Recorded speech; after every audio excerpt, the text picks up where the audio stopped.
qaybtan waa qaybtii labaad ee barnaamijkeeni faaqidaada cayaaraha.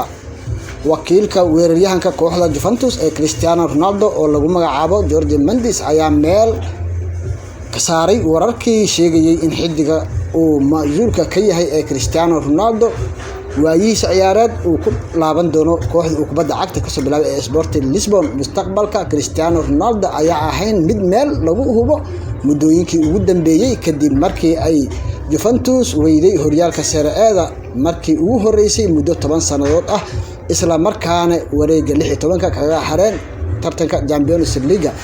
wararka la xiriirinayo warbixinta ayaa noqday kuwo dabka ku sii huriyay kadib markii hooyada Ronaldo ee Dolores Aveiro ay qaar kamida taageerayaasha Sporting u sheegtay inay isku dayi doonto in wakiilkeedu kooxdaasi ku biiro kooxda Sporting Lisbon.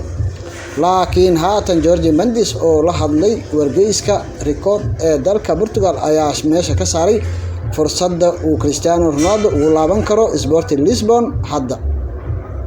Jorge ayaa yiri Cristiano waa mid u hanweyn horyaalka ay ku guuleysanayso Sporting dhab ahaantii sida uu dadka ka hor muujiyay, laakiin waqti xaadirkan qorshaha waayihiisa ciyaareed ma ahan Portugal. haddiiba rabitaanka hooyadii uu dhaboobo ay ku qanciso inuu ku biiro Lisbon, halkaas oo uu ka soo bilaabay kubadda cagta 2002 ka hor inta uusan u wareegin kooxda Manchester United 2009 uu kaga sii aadin kooxda Juventus. si kastaba ha ahaatee, Ronaldo ayaa la filayaa inuu Juventus ka codsan doono inay iska fasaxdo haddiiba ay kooxdu awood u yeelan weydo inay Champions League ka qayb gasho xilli ciyaareedka dambe ay hadda booska shanaad ee Europa League looga qayb galo kaga jirto Serie A. dhanka kale, tababaraha xulka qaranka Sweden ayaa shaaca ka qaaday in weeraryahanka xulkiisa ee Zlatan Ibrahimovic uusan kala qayb gali doonin tartanka Europa League ee bisha dambe bilaabanayo.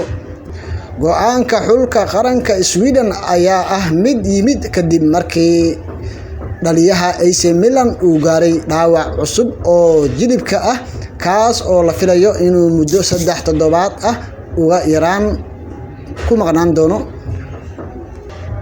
Zlatan Ibrahimovic ayaa la filayaa inuu dhaawac ka soo laabto ka hor tartanka qaramada Yurub, laakiin takhaatiirta ayaa waxa ay sheegtay inuusan ku dheeli karin tartanka Europa League tartanka Euro ee bilaaban doono bisha soo socoto. ayagoo takhaatiirta si cad u sheegay inuu u baahan yahay xidiga soo kabasho. Ibrahimovic ayaa wuxuu ku soo laabtay qaranka kadib markii uu ka fadhiistay 2006.